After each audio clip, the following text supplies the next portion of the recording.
आज एक चांगला दिवस आहे। आदरणीय उद्धव साहेबांचा आज वाढदिवस आहे। त्याच्यामुळे मी आदरणीय शिंदे साहेबांच्या वतीने आमच्या सर्व आमदारांच्या वतीने त्यांना वाढदिवसाच्या हार्दिक शुभेच्छा देतो।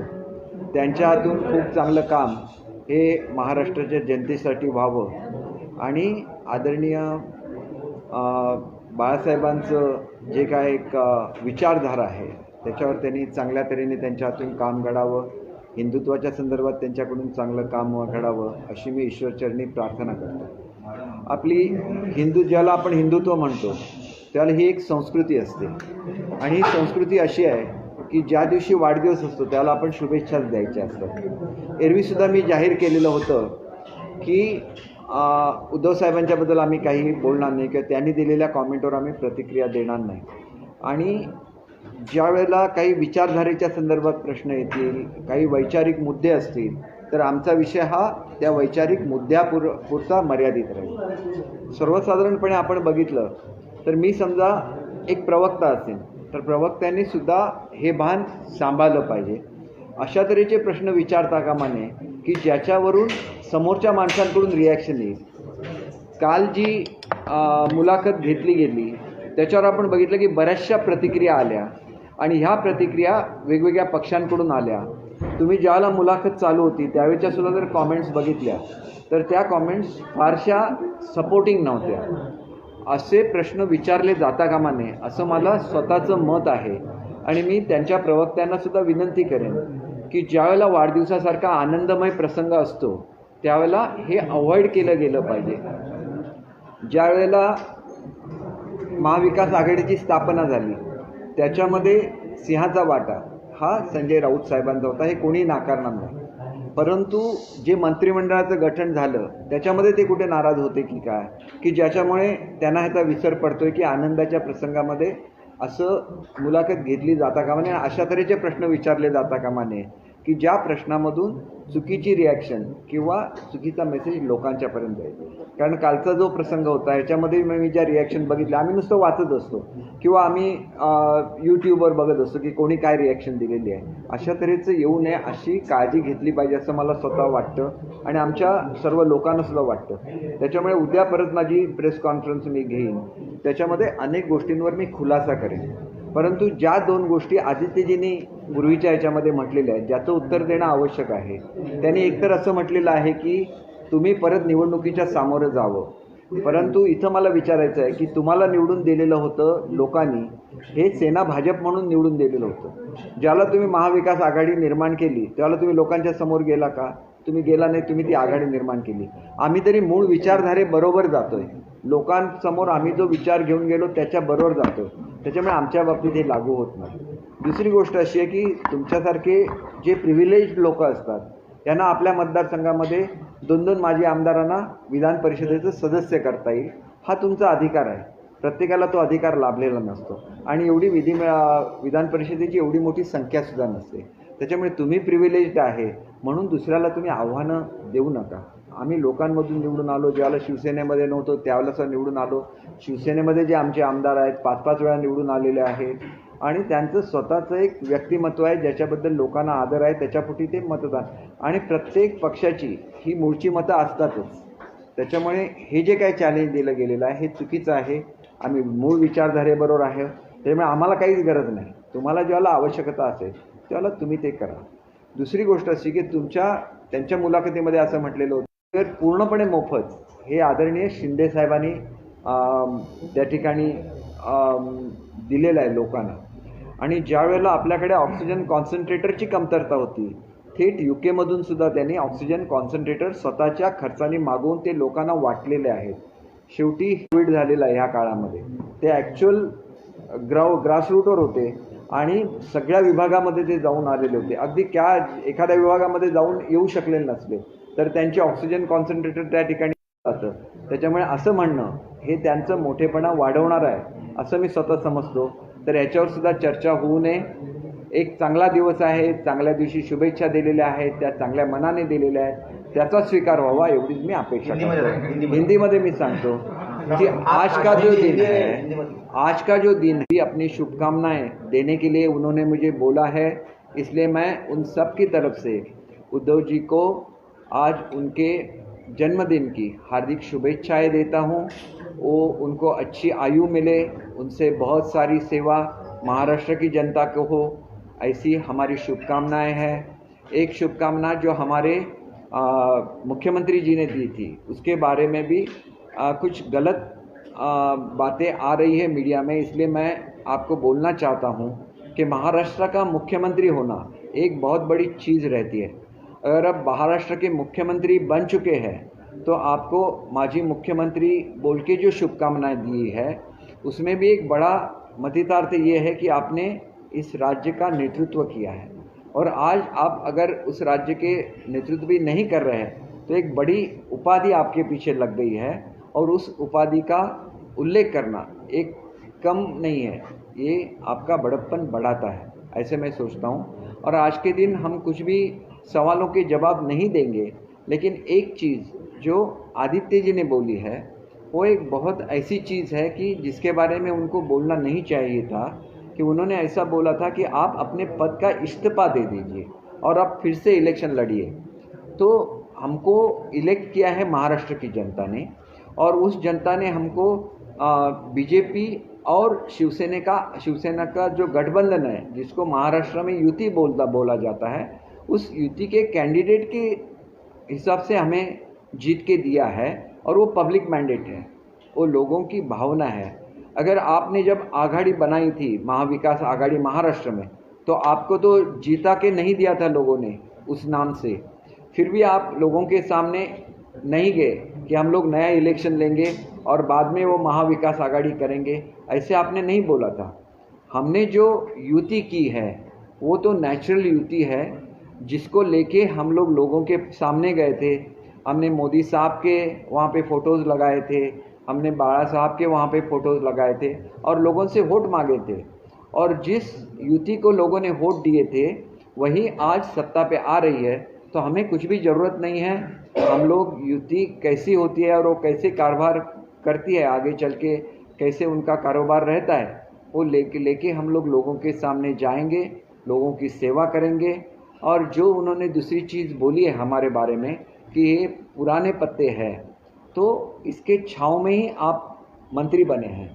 जो हमारे 55 आमदार थे जिन्होंने इस महाविकास आघाड़ी को वोटिंग किया था, हमारा भी वोटिंग उस वक्त हुआ था, तब हमने भी हाथ ऊपर करके वोट आपको दिए थे, इसलिए आप 2.5 साल तक मंत्री रहे।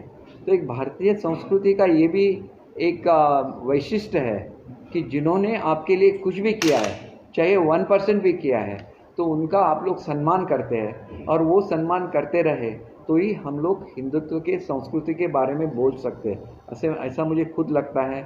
जो भी सवाल हमारे बारे में पूछे गए हैं उनका तो जवाब मैं कल दे ही दूंगा, क्योंकि उद्धव साहब के बोलने पे कुछ जवाब मैं दे दूं इतना मैं बड़ा बिल्कुल नहीं हूं, लेकिन जब वैचारिक धारा का विषय आता है तो उसके बारे में बोलना, उनके खिलाफ बोलना बिल्कुल नहीं है, ऐसे मैं समझता हूं। तो कल मैं इसका जवाब दूंगा। लेकिन एक बात मैं ज़रूर अपने सब महाराष्ट्र की जनता के सामने लाना चाहूँगा कि जब कोविड का काल था और उसमें जब हमारे कोविड के खिलाफ लड़ाई चल रही थी, तो फील्ड पे जो लोग सबसे ज़्यादा काम कर रहे थे उसमें हमारे मुख्यमंत्री आदरणीय शिंदे साहब थे, जिन्होंने एक रिकॉर्ड बनाया कि जिन्होंने जंबो कोविड सेंटर बनाया महाराष्ट्र में, जो MMRDA ने बनाया था, और वो अपने आप में एक रिकॉर्ड है कि इतने बेड इतने कम समय में बन सकते हैं। इतना ही नहीं, हर जगह पे उन्होंने कोविड सेंटर्स बनाए। एक तो कोविड सेंटर ठाणा में ऐसा है कि जिसके लिए 1 रुपया भी सरकार की तरफ से नहीं लिया गया था, पूरा खर्चा वो उन्होंने खुद, और जो उनके जो चहेते सब कंपनीज है उन्होंने इकट्ठा आके ये सेंटर बनाया था। जब कोविड के दरमियान रेमडेसिविर जो दवा है उसका 35,000 रुपया मूल्य लिया जा रहा था महाराष्ट्र में, उस वक्त उन्होंने सब रेमडेसिविर की दवाएं बिना मूल्य महाराष्ट्र को जनता को बांटी थी। इतना ही नहीं, इन दरमियान वो 2 बार कोविड के शिकार हो चुके थे, उनको कोविड का इन्फेक्शन हो चुका था, उसके बावजूद भी पूरे महाराष्ट्र में वो जा रहे थे और पूरे महाराष्ट्र को दिलासा देने की कोशिश कर रहे थे। जब ऑक्सीजन कॉन्सेंट्रेटर का एक कमी थी महाराष्ट्र में, उस वक्त यूके से भी उन्होंने इंपोर्ट किए थे ऑक्सीजन कॉन्सेंट्रेटर। तो एक उनका ये स्वभाव रहा है कि वो जनता के साथ रहते हैं, और ये जो सब श्रेय है उन्होंने अपने पार्टी को दिया था, शिवसेना को दिया था, हमारे नेता उद्धव साहब को दिया था। तो उनका एक वो स्वभाव रहा है कि जो भी वो करते हैं जनता के लिए उसको समर्पित करते हैं अपने पार्टी को और अपने नेता को। तो आज भी उनका ये जो समर्पण है उसके बारे में मैं बोल रहा हूँ, क्योंकि आज एक अच्छा दिन है, तो अच्छे दिन के लिए ये होना चाहिए। और दूसरी एक खास चीज़ ये है कि जो मुख्यमंत्री निधि रहता है उसमें से जो गरीब लोग रहते हैं उनको मदद की जाती है। जब हमारे युति का शासन था महाराष्ट्र में, तो वो शासन के दरमियान हम लोग 3 लाख रुपया जो गंभीर रूप से उनको इलाज चल रहा है, गंभीर रोगों के ऊपर उनका उपचार चल रहा है, उसको हम लोग 3 लाख रुपया देते थे। और उससे जो कम जिनकी बीमारी है उनको हम लोग 1 लाख रुपया देते थे। जब महाविकास आघाड़ी का शासन महाराष्ट्र में आ गया तो उसको रिड्यूस करके 1 लाख रुपया और 25,000 रुपया किया गया, जबकि हम लोग 550 करोड़ रुपया युति के शासन में दे चुके हैं। तो इस शासन के दरमियान वहीं आ गया 45 करोड़ या 50 करोड़ कुछ रहेगा। तो ये मदद बढ़ानी चाहिए। ऐसे कल मैंने बात की थी आदरणीय मुख्यमंत्री जी से, और शाम को मैं उप मुख्यमंत्री जी से भी मिला और उनको भी मैंने रिक्वेस्ट की है कि जो 3 लाख और 1 लाख की मदद दी जा रही थी उसको रिस्टोर करना चाहिए, और उन्होंने उसको पॉजिटिवली लिया है। और आज एक अच्छा दिन है, इस दिन में अगर वो ये निर्णय लेते हैं तो एक बाबा साहब की जो स्मृति है उसको भी ये अभिवादन समझा जाएगा, ऐसे मैं समझता हूँ। तो आज एक अच्छा दिन है। जो भी वैचारिक मुद्दे उठाए गए हैं उसके बारे में मैं कल निश्चित रूप से उत्तर दूंगा। दूसरी चीज़ ये है कि ये जो इंटरव्यू है वो उनके प्रवक्ता ने लिया हुआ है, तो प्रवक्ता को ये देखना चाहिए कि हम लोग ऐसी इंटरव्यू ले जिसके उत्तर भी पॉजिटिव आ जाए और जनता की शुभकामनाएं ये उद्धव साहब को मिले। आपने देखा कि कल की जो इंटरव्यू थी उसके बारे में एक रिएक्शन शुभकामना आ जाए उनके लिए, तो आगे चल के उनको मराठी में पूछने दीजिए। मैंने देखिए, सुनिए, आप सुनिए आप मराठीमध्ये असलं तर एकाने एक विचारा आणि चांगले प्रश्न विचारा, जेणेकरून आम्ही शुभकामना देऊ शकतो। तुम्ही चांगलं बोलताय, पण अशा प्रकारे मुलाखतीचे 2 भाग घेणं, पालापासून हा गद्दार उल्लेख करणं, कुठेतरी परतीचे मार्ग ते स्वतःच बंद करतात असं वाटतंय का? हे बघा, मी नेहमी तुम्हाला असं सांगतो की एकीकडे असं म्हटलं जातं की आम्ही उद्या मी याची उत्तरं देईन ना तुम्हाला। आपण एक लक्षात घ्या की मी आज काय म्हटलं की आज शुभेच्छा देण्याचा दिवस आहे, त्याच्यामुळे आज उत्तर नको, तुमचे जे काय प्रश्न असतील मी उद्या उत्तर देईन। शुभेच्छांचा जो आपण उल्लेख केला आहे, शुभेच्छांचा उल्लेख केला आहे, त्या उल्लेखामध्ये पक्षप्रमुख माननीय उद्धव ठाकरे किंवा माजी मुख्यमंत्री असा शब्द उल्लेख केला। पक्षप्रमुख जर उल्लेख केला असता तर ते बरं वाटलं असतं असं शिवसेनेकडून बोलत जातात। हे बघा, पक्षप्रमुख मानत नाही का तुम्ही त्यांना? आता आम्ही पक्षप्रमुखाची जागा सुद्धा आमची ज्याला नॅशनल असेंब्ली झालेली होती त्यावेळेला आम्ही ती जागा मोकळीच ठेवलेली आहे। कोणासाठी मोकळी ठेवली तुम्हाला माहिती आहे की त्यांनी शेवटी जागा ती स्वीकारून सगळं गोड व्हावं शेवट, अशी अपेक्षा असल्यामुळे शिंदे साहेबांनी ती मोकळी ठेवली असावी। परंतु मला एवढंच तुम्हाला सांगायचं आहे की आजच्या दिवशी अप्रिय प्रश्न का घ्यायचे? पक्षप्रमुखापेक्षा महाराष्ट्राचं मुख्यमंत्रीपद हे कधी वरचं आहे, कारण पक्षप्रमुख हे पक्षाशी निगडीत पद आहे आणि मुख्यमंत्रीपद हे सगळ्या जनतेशी निगडीत पद आहे, आणि त्याच्यामुळे कधीही मुख्यमंत्रीपद हे महाराष्ट्राच्या सर्व जनतेचं असतं, आणि त्याच्यामुळे माजी मुख्यमंत्री असा उल्लेख करणं हा एक आदराचा भाग आहे, त्यांनी तो केलेला आहे, आणि त्याच्यामुळे कुठलेही चुकीचे अर्थ काढू नये अशी आपल्या सगळ्यांना विनंती आहे। चांगली बातमी राज्याला कधी मिळणार? आणि आज संध्याकाळची गोष्ट कळते की मुख्यमंत्री उपमुख्यमंत्री दिल्लीला जाणार आहेत, ती खरी आहे का? एक गोष्ट आहे की त्यांनी कधी दिल्लीला जावं हा त्यांचा विषय आहे, परंतु भाजप हा एक राष्ट्रीय पक्ष आहे, आणि त्याच्यामुळे जर तुम्ही सोनिया गांधींच्या भेटीला दिल्लीला जाऊ शकतात तर आमचे नेते मोदी साहेबांच्या किंवा अमित शहांच्या किंवा नड्डाजींच्या भेटीला का जाऊ शकत नाही हा प्रश्न आहे। मंत्रिमंडळ विस्तार आहे तो झालेला नाहीये. कॅबिनेटची 2 फक्त मुख्यमंत्री आणि उपमुख्यमंत्री यांचीच होतीये. काय नक्की अडचण येते? अडचण काहीच नाही आहे. तुम्ही एक गोष्ट लक्षात घ्या की महाराष्ट्राच्या समोर ज्याला काही अडचणी येतात, आपला शेतकरी अडचणीमध्ये आहे, पुराची परिस्थिती आहे, तर त्या जास्त प्रायोरिटी या गोष्टी असतात. आमच्या दृष्टीने तुम्हाला मी साऊथचं एक उदाहरण दिलं की एका राज्याचे मुख्यमंत्री हे त्यांना 2/3पेक्षा जास्त बहुमत मिळूनसुद्धा 3 महिने ते एकटेच कारभार करत होते. त्याच्यामुळे याच्यामध्ये काही चुकीचं आहे असं आम्हाला वाटत नाही. परंतु जी एक मागणी केली जाते विरोधी पक्षाकडून की त्या ठिकाणी पालकमंत्री असावे की जेणेकरून त्या त्या जिल्ह्याला अटेंड करत असताना पालकमंत्री असले तर मदत होते, ही भूमिका मुख्यमंत्री आणि उपमुख्यमंत्री दोघांनाही मान्य आहे. काल रात्रीसुद्धा माझी त्यांच्याशी चर्चा झालेली आहे. त्याच्यामुळे जनतेच्या त्या भावना आहेत त्या त्यांनी लक्षात घेतलेल्या आहेत. त्याच्यामुळे लवकरात लवकर ते विस्तार करतील. विस्तार होने की संभावना जताई जा रही है, क्या इसमें कितना सच्चाई है?